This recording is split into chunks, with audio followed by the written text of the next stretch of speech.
날씨가 굉장히 많이 좋아졌죠? 네. 아버지 사랑이 인사하겠습니다. 예수님의 이름으로 축복합니다. 사랑합니다.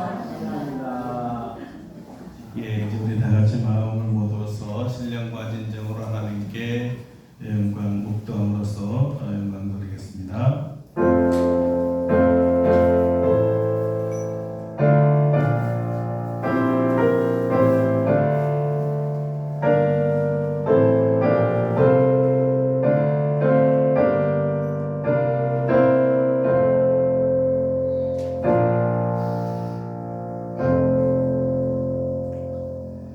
이스라엘아, 내 하나님 여호와께서 내게 요구하는 것이 무엇이냐?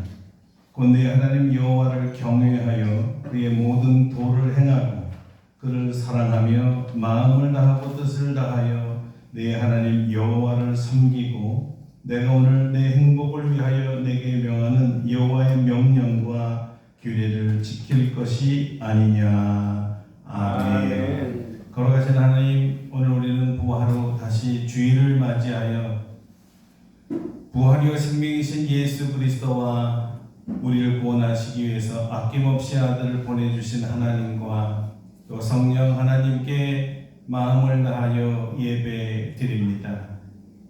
구원의 은혜를 깊이 마음에 담게 하여 주시고 구원의 감격으로 감사의 예배를 드리기 원하오니 오늘 이 자리에 우리와 함께하여 주셔서 우리의 예배를 받아 주시옵소서.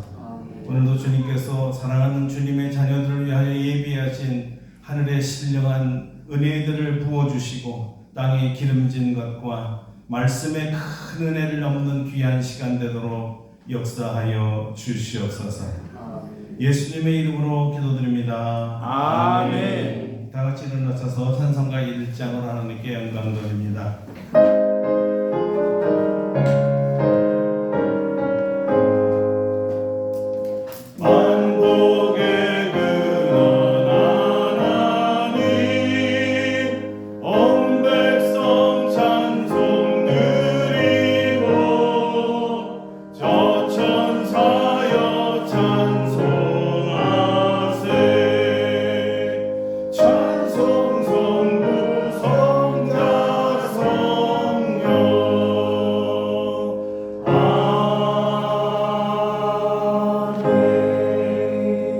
성시교도 134번 부활절 두 번째입니다.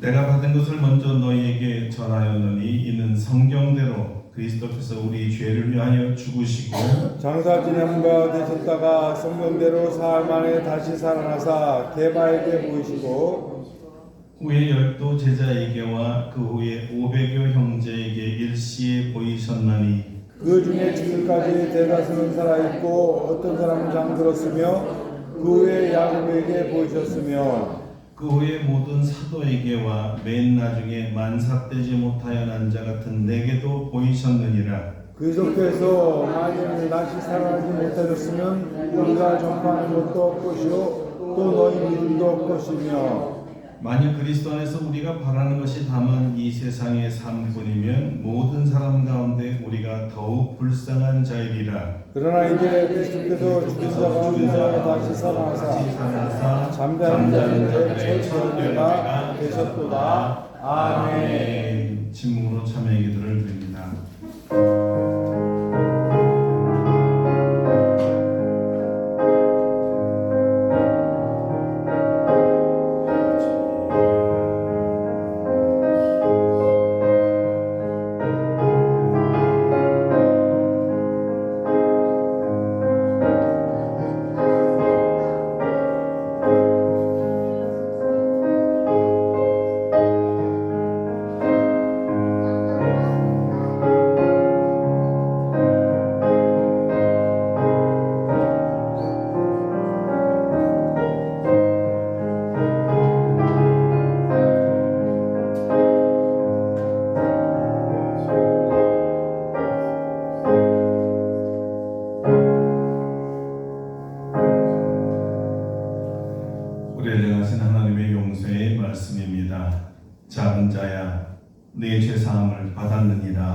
아멘. 사도신경으로 우리의 신앙을 고백합니다.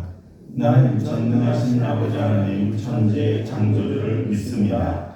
나는 그의 유일하신 아들 우리 주 예수 그리스도를 믿습니다.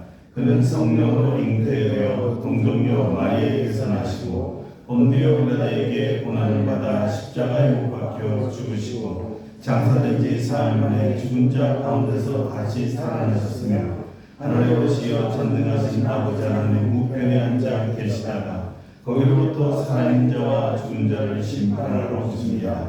나는 성령을 믿으며 거룩한 공교회와 성도의 교제와 죄를 용서받는 것과 몸의 부활과 영생을 믿습니다. 아멘. 우리 다 같이 앉아서 161장 찬송하겠습니다. 161장입니다.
예배를 위해서 기도해 주시겠습니다.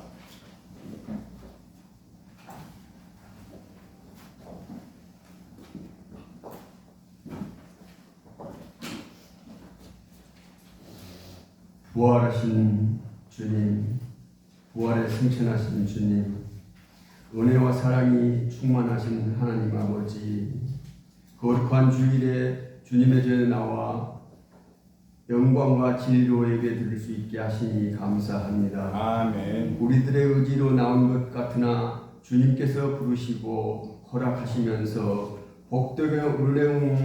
복되고 은혜로운 자리에 함께 하시니 감사드립니다. 아멘. 예배를 통하여 주님께 영광 돌리는 시간 되게 하여 주시고 주님의 은혜를 소리 높여 찬양하는 시간이 되게 하여 주시옵소서. 정성을 다해 우리들의 사랑을 주님께 고백하는 예배 되게 하옵소서. 육신이 연약하여 예배에 참석하지 못하는 사랑하는 성도님들을 한 분 한 분 기억하시사 이로하여 주시고 주님의 손길로 어루어 만져 주시옵소서. 내주하신 성령님, 내 안에 성령님을 근심시키는 일 없도록 그리스도인답게 살아가게 하옵소서. 말씀 듣기를 사모하는 저희들 되게 하시고 빛과 소금의 역할을 할 수 있게 하옵소서. 저희들의 기도를 들어주시어서 아름다운 예배당을 찾게 하여 주시옵소서. 우리 모두가 한 마음 한 뜻으로 간구하게 하옵소서. 말씀을 전하실 목사님을 건강으로 축복하시고 말씀이 하나님의 검이 되게 골수를 쪼갤 수 있게 하여 주시옵소서. 이 모든 말씀 우리를 죄 가운데서 구원하신 예수 그리스도의 맡아서 감사 기도 드리옵나이다. 아멘.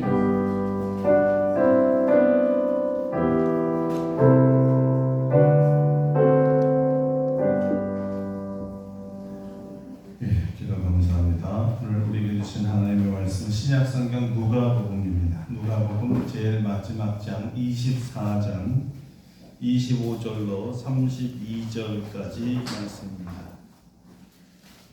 누가복음 24장 25절서부터 32절까지 봉독해 드리겠습니다. 이르시되 미련하고 선지자들이 말한 모든 것을 마음에 더디 믿는 자들이여, 그리스도가 이런 고난을 받고 자기의 영광에 들어가야 할 것이 아니냐 하시고, 이에 모세와 모든 선지자의 글로 시작하여 모든 성경에 쓴 바 자기에 관한 것을 자세히 설명하십니다.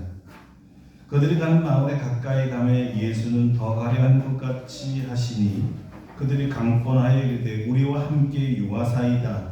때가 저물어 가고 날이 이미 기울었나이다 하니 이에 그들과 함께 유하로 들어가십니다. 그들과 함께 음식 잡수실 때 떡을 가지고 다시사 축사하시고 떼어 그들에게 주시니 그들의 눈이 밝아져 그인 줄 알아보더니 예수는 그들에게 보이지 아니하시는지라. 그들이 서로 말하되 길에서 우리에게 말씀하시고 우리에게 성경을 풀어주실 때에 우리 속에서 마음이 뜨겁지 아니하더냐. 아멘. 할렐루야. 오늘도 이 말씀을 우리에게 은혜해 주실 줄로 믿습니다. 오늘은 부활의 주님과 함께하는 첫 식사라는 제목으로 말씀을 증거하겠습니다. 부활은 죽은 자가 다시 살아남을 의미합니다. 우리 주님께서 죽으셨다가 3일 만에 부활하셨습니다. 예수님의 부활은 우리의 부활입니다. 왜냐하면 예수님은 부활의 첫 열매이기 때문입니다. 예수님이 부활의 첫 열매라 하면 우리가 그 다음이라는 것을 암시합니다. 우리도 예수님처럼 몸이 죽었다가 다시 살아납니다. 그러나 종말의 주님께서 재림하시면서 우리가 부활하는 것이 궁극적인 부활이지만 현재적 부활도 있습니다. 우리 죽은 신앙이 다시 살아나야 합니다. 우리의 기도의 열정이 다시 살아나야 하고 선교의 열정이 다시 살아나야 하며 예배의 열정이 다시 살아나고 형제들 간의 뜨거운 사랑이 다시 살아나야 합니다. 이것이 전부가 아닙니다. 오늘 주님은 제자들을 만나서 그들에게서 죽은 어떤 것을 다시 살려주고 계시는데 그것이 오늘 우리가 다시 살아나야 할 것입니다. 우리에게 다시 살아나야 할 것, 엠마오의 두 제자에게서 죽은 그것을 다시 살리신 것, 그것이 무엇일까요? 자, 우리는 예수님의 이 다시 살리시는 사건, 즉 부활케 하는 사건 현장으로 가보겠습니다. 예수님이 무덤에서 죽은 자 가운데서 다시 살아나셨고 무덤을 찾아온 여성 제자들에게 자신이 부활하신 것을 알려주셨습니다. 어떻게 알려주셨죠? 자, 먼저는 천사들이 알려주었고 그 뒤에 예수님께서 친히 막달라 마리아에게 나타나셨습니다. 그리고 막달라 마리아에게 제자들에게 가서 주님께서 부활하셨으니 갈릴리에서 다시 만나자고 전달해 달라고 명령하셨지요. 이 소식을 제자들에게 전했습니다. 그런데 제자들이 믿지 않았습니다. 마가는 그의 복음서에서 이 사실을 밝혔습니다. 그들은 예수께서 살아나셨다는 것과 마리아에게 보이셨다는 것을 듣고도 믿지 아니하니라. 듣고도 믿지 아니하니라. 예수님이 십자가에 돌아가시자 엠마오의 두 제자들은 모든 것이 허망해지고 낙담하여서 고향으로 돌아갑니다. 물론 예수님이 부활하셨다는 소식을 듣고도 말이에요. 왜 예수님이 부활하셨다는데도 그냥 고향으로 돌아갔을까요? 성경에 의하면, 더 정확하게 예수님의 말에 의하면 이들은 미련하고 선지자의 말한 모든 것을 마음에 더디 믿는 자들이었기 때문입니다. 하나님의 말씀을 믿는데 미련하고 마음이 둔하여서 믿지 못하는 사람들이었습니다. 사실 이 표현은 그 당시에 아주 격앙된 책망의 소리였습니다. 그래서 다른 번역서를 보니까 이 감정, 예수님의 이 감정을 그대로 실감나게 옮겼는데 이것입니다. 너희는 어리석기도 하다. 예언자들이 말한 모든 것을 그렇게도 믿기가 어려우냐? 책망이었죠. 이 문제는 오늘날 우리 그리스도인들에게도 동일하게 아주 심각한 문제입니다. 우리도 성경을 믿는데 너무 더딥니다. 둔하단 말이에요. 잘 믿지 않습니다. 엠마오의 두 제자나 우리나 성경의 어떤 것들을 잘 못 믿을까요? 성경에 예수님께서 고난을 받으시고 다시 부활하실 것이라고 말씀하셨는데도 제자들조차도 믿지 못했습니다. 여러분은 잘 믿습니까? 확실히 믿습니까? 아멘. 확실히 믿는 분은 한 분밖에 안 계시죠. 2000년 전 십자가 죽음과 부활의 현장에 있었던 제자들도 믿기 어려웠던 이 부활을 현대에 사는 여러분들은 잘 믿을 수 있을까요? 2000년 전의 일인데요. 바로 이 성경에 대한 믿음이 다시 살아나야 합니다. 말씀에 대한 믿음, 이것이 다시 부활해야 된다는 거예요. 엠마오의 두 제자뿐만 아니라 실제로는 12제자들이 다 믿기에 어려웠습니다. 다시 마가의 증언을 보겠습니다. 예수께서 안식 후 첫날 이른 아침에 살아나신 후 전에 7 귀신을 쫓아내어 주신 막달라 마리아에게 먼저 보이시니 마리아가 가서 예수와 함께 했던 사람들이 슬퍼하며 울고 있는 중에 이 일을 알림해 그들은 예수께서 살아나셨다는 것과 마리아에게 보이셨다는 것을 듣고도 믿지 아니하니라. 그 후에 그들 중 2 사람이 걸어서 시골로 갈 때에 예수께서 다른 모양으로 그들에게 나타나시니 2 사람이 가서 남은 제자들에게 알리었을 때 역시 믿지 아니하더라. 막달라가 전해주어도 제자들은 믿지 않았고 오늘 본문의 주인공인 엠마오의 2 제자들이 만났던 그 예수를 예수님 분명히 부활하셨다고 다른 제자들에게 다시 알려줬는데 역시 믿지 않았다는 거예요. 저는 이 기록이 굉장히 슬프더라고요. 역시 믿지 않았다. 와, 굉장한 단정이었어요. 믿지 못하는 자들이구나. 또 안 믿었어. 믿음이 없는 제자들, 믿음이 없는 세대라는 말이잖아요. 그 후에 2000년 동안이네 예수님의 부활을, 예수님을 만난 모든 허다한 증인들이 예수님이 부활하셨다고 지금까지 전해주고 있지만 역시 믿지 않는 제자들이 많더라는 거예요. 누가 안 믿는다 그랬어요? 세상 사람들이 아니죠. 지금 제자들이 안 믿는다는 겁니다. 그래서 우리 심각하게 되묻게 되는 겁니다. 믿지 않는다면 믿지 않는 제자들이 있을까? 그걸 제자라고 불러도 되나?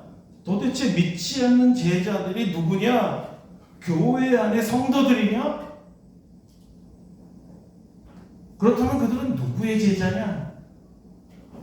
예수님의 제자냐? 목사의 제자냐? 성경 공부 가르치는 권사의 제자냐?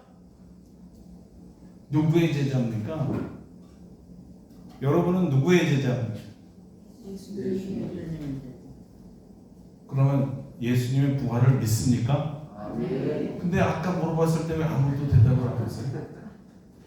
어떤 게 진짜죠?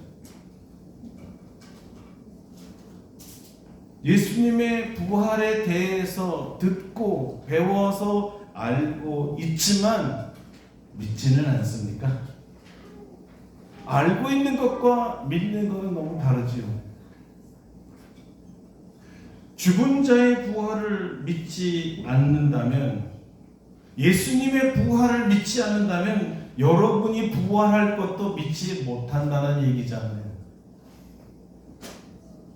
그럼 당연히 종말론적인 부활이 없다고 생각하는 사람이 오늘날 현재적 부활이 있다고 생각할까요? 아마 이렇게 생각하는 분들이 있다면 바울의 탄식 소리를 들어야 할 것 같습니다. 그리스도께서 죽은 자 가운데서 다시 살아나셨다 전파되었거늘 너희 중에서 어떤 사람들은 어찌하여 죽은 자 가운데서 부활이 없다 하느냐. 만일 죽은 자의 부활이 없으면 그리스도도 다시 살아나지 못하셨으리라. 그리스도께서 만일 다시 살아나지 못하셨으면 우리의 전파하는 것도 헛것이요 너희의 믿음도 헛것이며 또 우리가 하나님의 거짓 증인으로 발견되리니 우리가 하나님이 그리스도를 다시 살렸다고 증언하였습니다.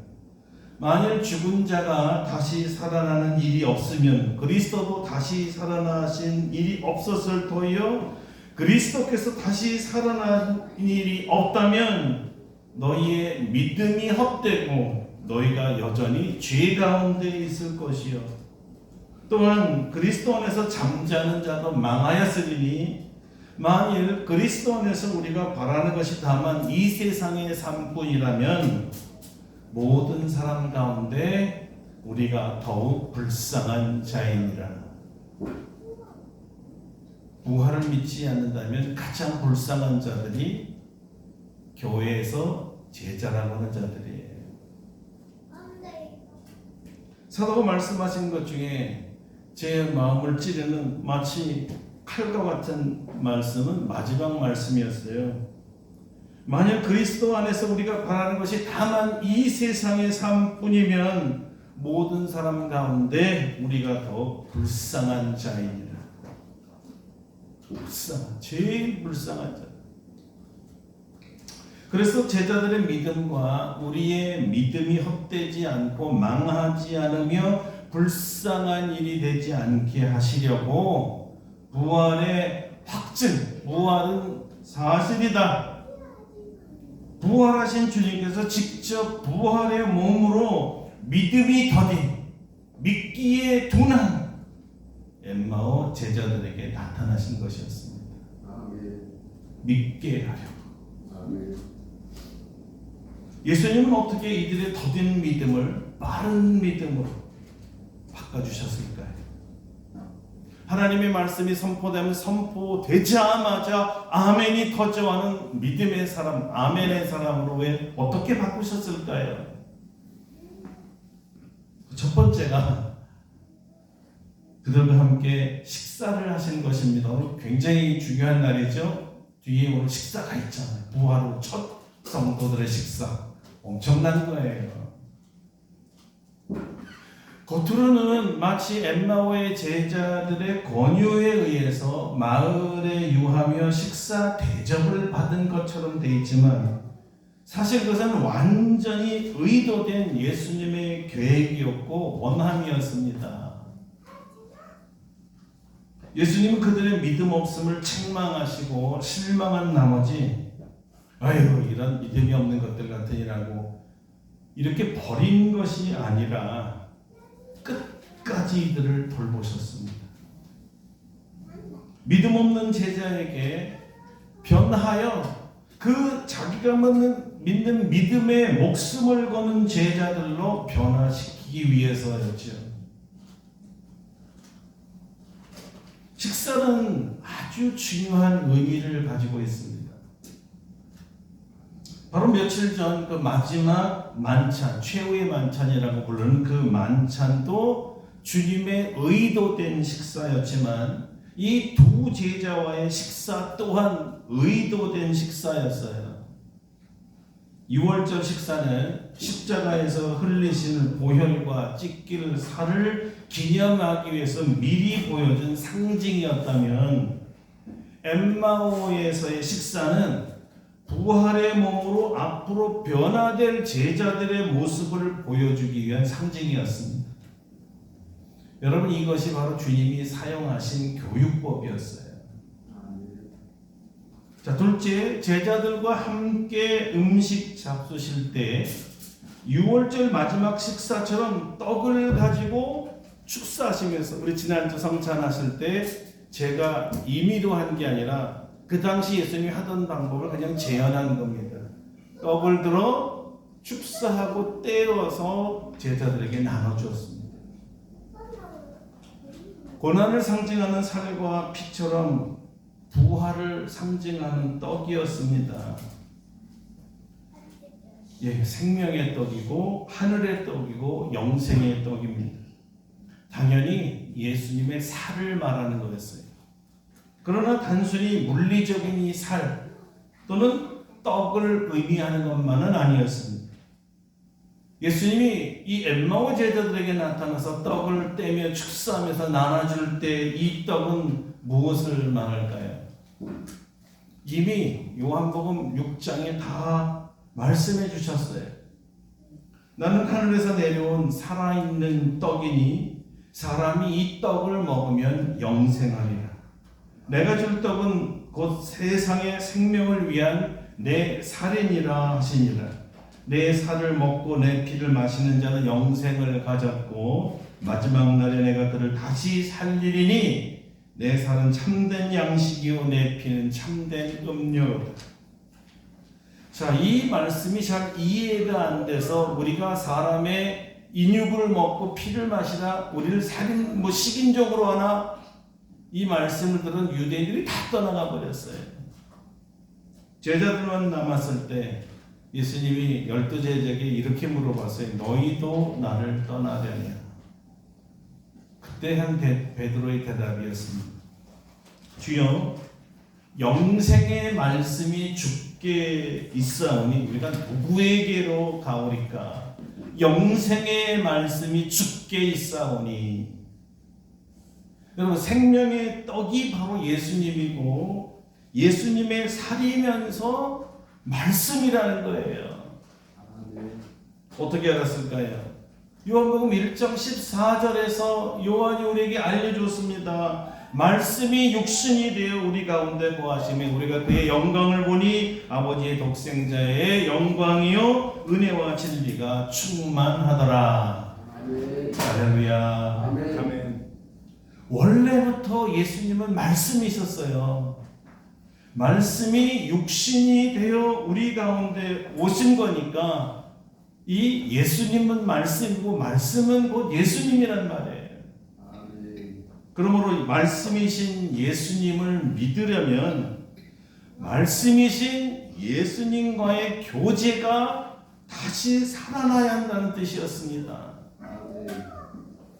말씀과의 교제, 이것은 예수님과의 교제를 말하는 거였어요.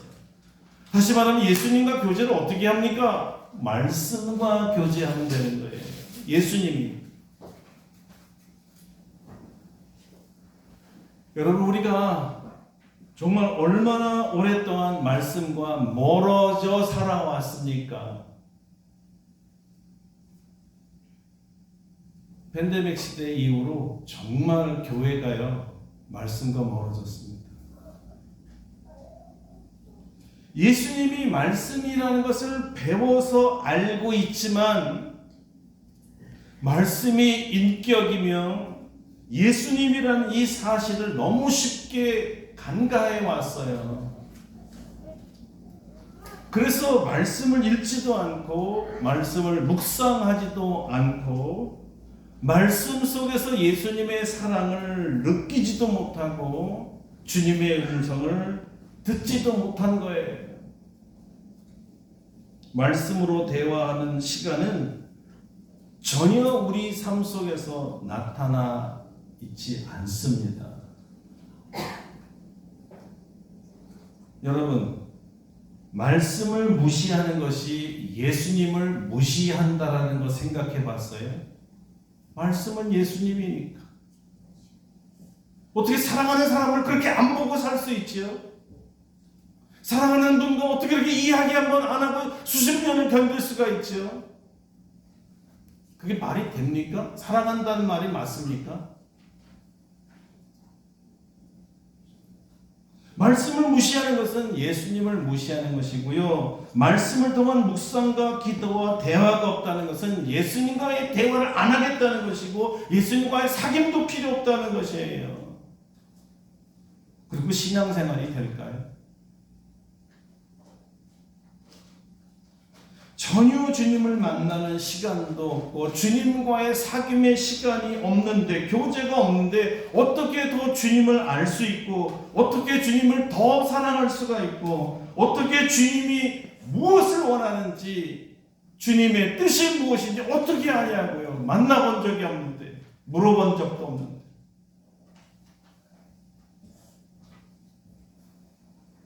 어떻게 그분의 말씀에 순종하며 살 수 있겠습니까?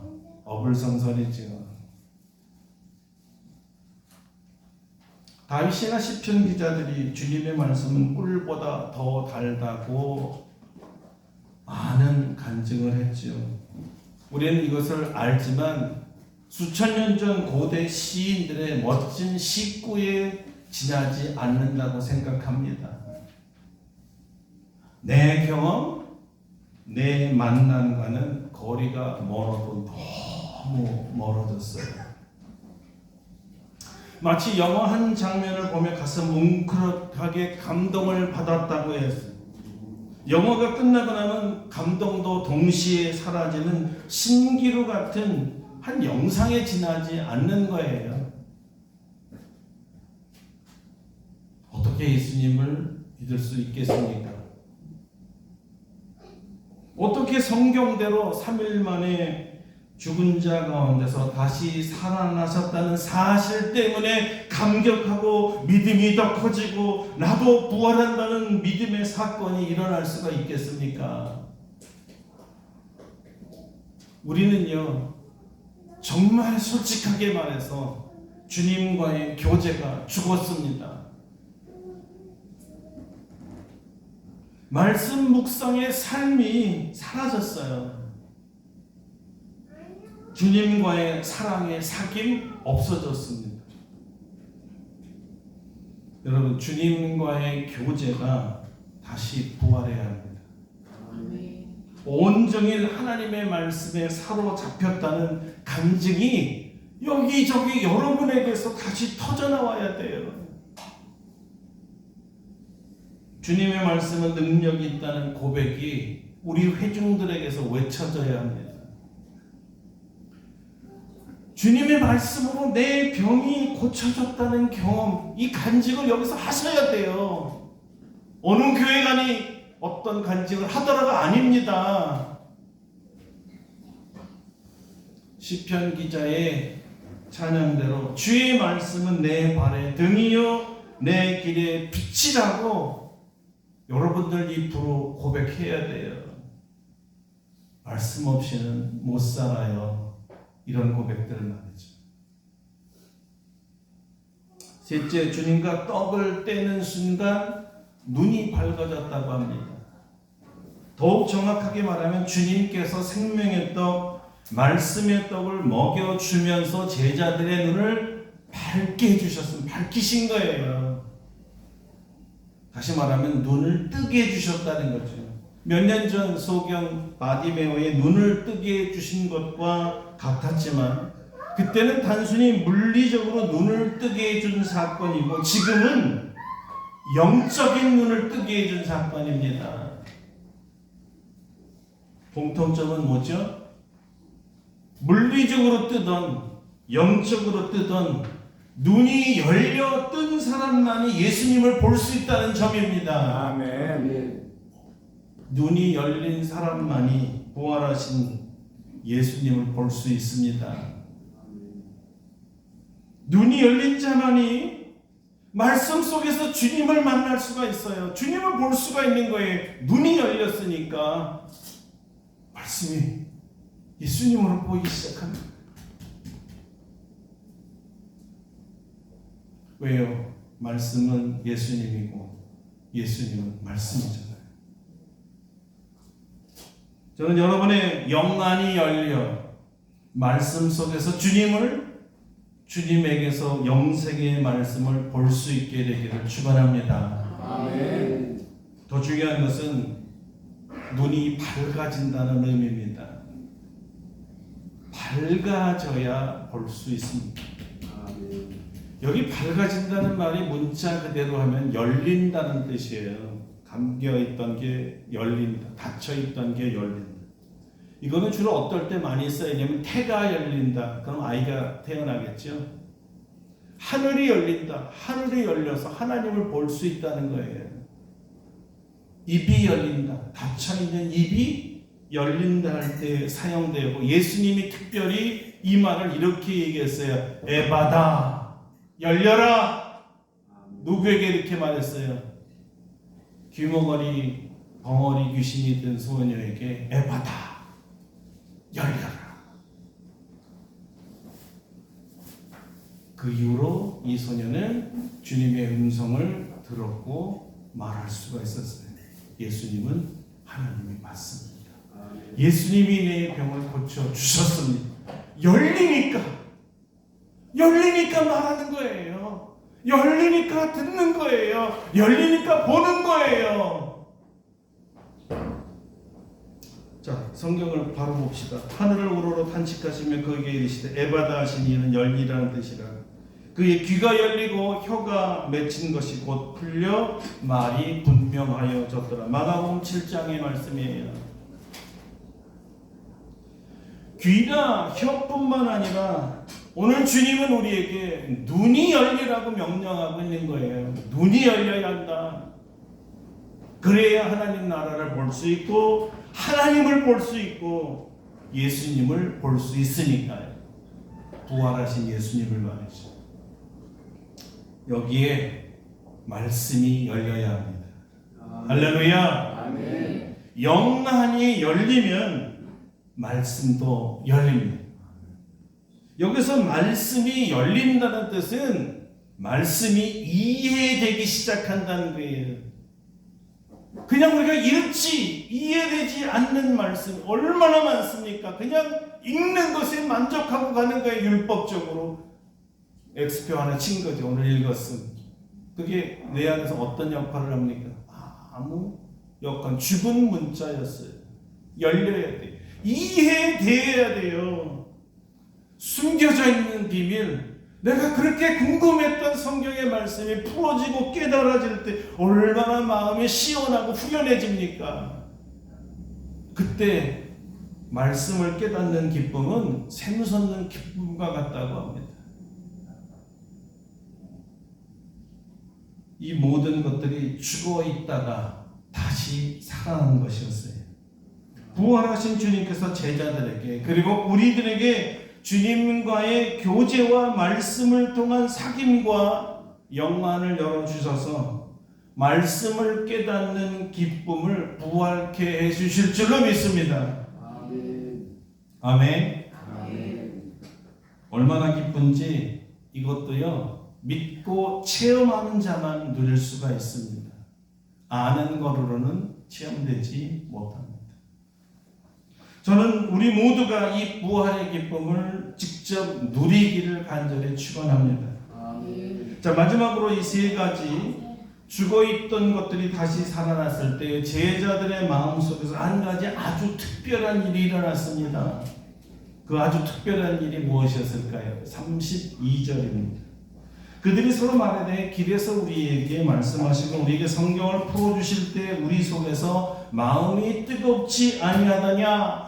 마음이 뜨겁지 아니하더냐? 한마디로 말씀을 통해 마음이 뜨거워지는 역사가 일어났습니다. 네.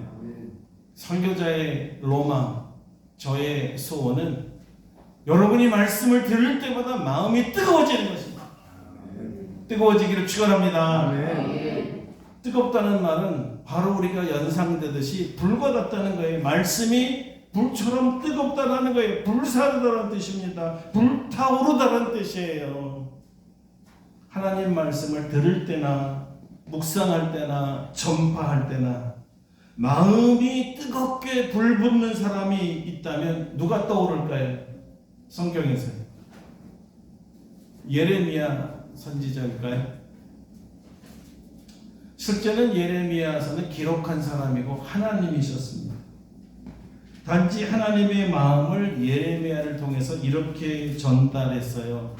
하나님의 외침을 한번 들어보세요. 여호와의 말씀이니라. 내 말이 불같이 아니하냐. 바위를 쳐서 부서뜨리는 방망이 같이 아니하냐. 저는 이 두 말을 붙여서 하나님의 말씀은 불방망이다. 불같이 아니하냐. 방망이같이 아니하냐. 우리의 마음을 치는데 단지 세게 치는 야구 방망이 정도가 아니라 우리 마음을 불바다로 만들어 주시는 거예요. 뭐로? 말씀으로. 하나님의 말씀을 받을 때 강하게 나를 치시면서 내 안을 불바다로 만드시겠다는 거예요. 우리 마음이 불타오르는 것입니다. 뭐로 불타오르겠어요? 하나님의 사랑이죠. 하나님의 말씀을 받을 때 우리 마음이 불과 같이 뜨거워지게 하나님의 사랑을 느끼는 거예요. 또한 불은 우리의 죄를 정결케 하는 능력이에요. 불은 우리의 교만을 녹이고 사탄의 공격을 무력화시키는 능력이었어요. 하나님의 말씀을요 들을 때 아멘으로 받으면 여러분 마음이 불이 됩니다. 아멘. 오늘날에 우리 마음에 하나님의 말씀으로 불이 되게 하시는 분이 있는데요. 다른 분이 아니라 성령 하나님이십니다. 오순절부터 성령님은 불과 같이 우리에게 임하셨습니다. 말씀을 우리에게 부어주실 때 마음을 불덩어리로 만드시는 분이 성령 하나님이세요. 뜨거워서 견딜 수 없게 외치게 만들죠. 뭐라고 외칠까요? 하나님의 말씀은 능력입니다. 이렇게 외치게 돼요. 오늘 우리가 하나님 말씀을 받을 때 순전한 믿음으로 받아 아멘 하실 때 우리 마음속에도 성령님께서 불을 부어주시기를 원합니다. 때때로 성경은 이 하나님의 불을 성령의 기름 부으심이라고도 말합니다. 불과 같은 이 마음 우리에게 주실 때 마치 기름 붓는 것과 같다는 거예요. 여러분, 요즘 여러분의 심령 상태가 차갑습니까? 얼음장같이 굳었습니까? 오늘 성령님의 불과 같은 기름 부음이 있기를 축원합니다. 아멘. 여러분 마음이 불붙음으로 마음이 불붙는 부활을 경험하게 될 줄 믿습니다. 아멘. 말씀을 믿는데 아직도 지금까지도 둔합니까? 아직도 더딥니까? 아직도 아멘이 쉽게 터져나오지 않습니까? 성령의 기름 부으심이 여러분의 입을 터뜨릴 줄로 믿습니다. 아멘. 이 모든 축복은 어떻게 시작될까요? 부활의 주님과 함께 식사함으로 시작됩니다. 주님께서 여러분을 주님의 식사로 오늘 초대하고 계시는 거예요. 그럴 때 무조건 아멘 하세요. 준비가 안 됐어요. 다음에요. 이러지 마세요. 기회는 딱 한 번입니다. 지금 주님이 초청하실 때 무조건 아멘 하세요. 아멘. 자, 부활의 놀라운 사건이 일어날 줄 믿습니다. 자, 마지막에 주님은 여러분에게 이런 초청장을 보내셨네요. 제가 대신 읽어드릴 테니까 잘 읽어 들어보세요. 여러분을 위한 초청입니다. 볼지어다 내가 문 밖에 서서 두드리노니 누구든지 내 음성을 듣고 문을 열면 내가 그에게로 들어가 그와 더불어 먹고 그는 나와 더불어 먹으리라. 아멘. 부활하신 주님과의 첫 식사, 예배 시간과 예배 후에도 계속될 겁니다. 같이 기도하겠습니다.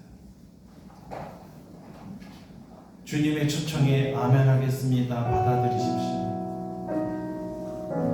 성경 말씀을 더디 믿는 내 마음에 빨리 믿는 믿음으로 성령의 기름 부음이 있기를 원합니다.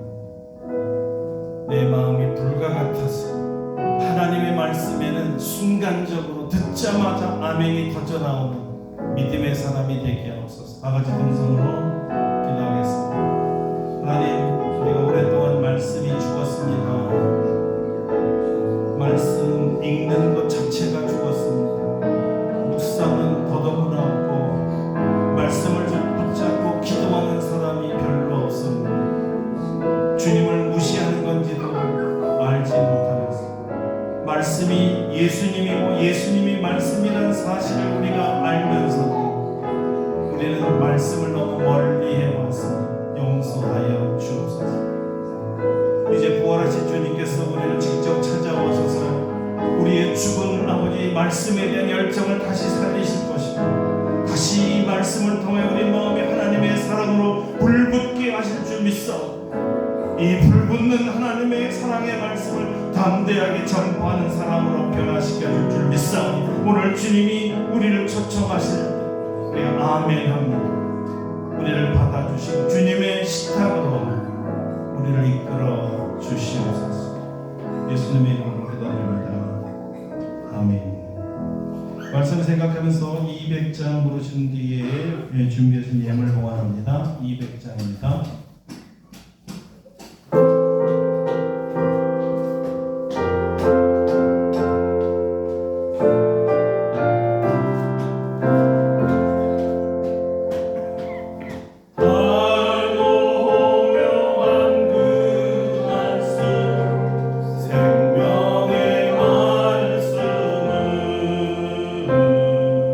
귀한 그 말씀 진실로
말씀이 육신이 되어 우리 가운데 임하신 주님, 주님은 말씀이며 말씀은 예수님이라는 사실을 또 한 번 알려주시니 감사합니다. 우리의 말씀 묵상 시간이 다시 부활되기를 원합니다. 말씀을 읽을 때 주님을 만나는 사건이 부활되기를 원합니다. 말씀을 읽을 때 성령으로 기름 부으심이 나타나기를 원합니다. 아멘. 우리 마음이 성령으로 불과 같이 되기를 원합니다. 주여 말씀이 살아 역사하게 도와 주시옵소서. 오늘도 귀한 예물 주님 앞에 드립니다. 우리의 믿음도 살아나고 말씀을 향한 열정도 살아나게 도와 주시옵소서.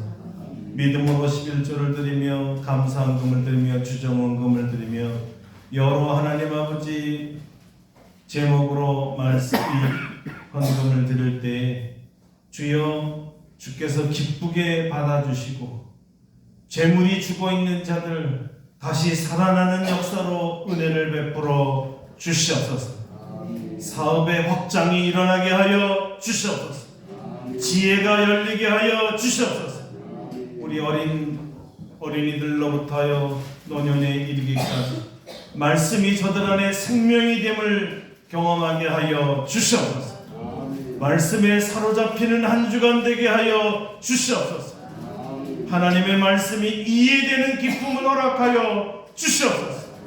세상을 이기는 믿음을 말씀을 통해서 얻게 하여 주시옵소서. 영육간의 강건함을 더하여 주시고 마지막 시대에 부활의 증인으로 살아가는 아름답고 복된 교회 모든 성도들이 되게 축복하여 주시옵소서. 아멘. 예수님의 이름으로 기도합니다. 아멘. 아멘.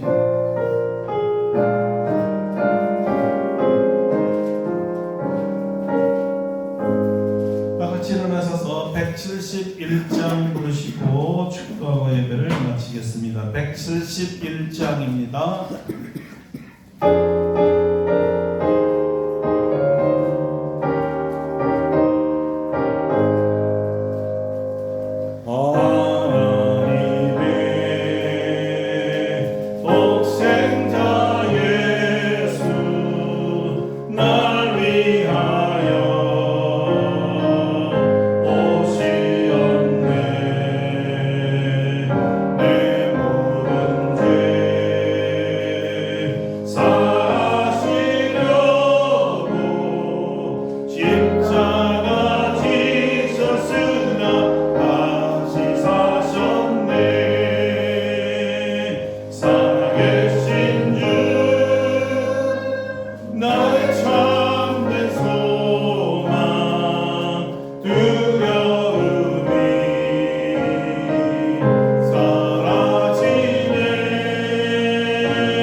이제는 우리 주 예수 그리스도의 은혜와 하나님의 놀라우신 사랑하심과 성령의 교통하심이 죽어있던 우리의 영성과 말씀을 향한 열정이 부활의 주님을 만나 다시 말씀을 향한 뜨거운 열정, 믿기에 쏜살 같은 믿음으로 다시 태어나기를 바라며 나아가는 사랑하는 모든 성도들 심령 위에와 아름답고 복된 교회 위에와 전 세계에 흩어진 하나님의 제자들 위에 이제로부터 영원토록 함께 하시옵기를 간절히 축원하옵나이다. 아멘.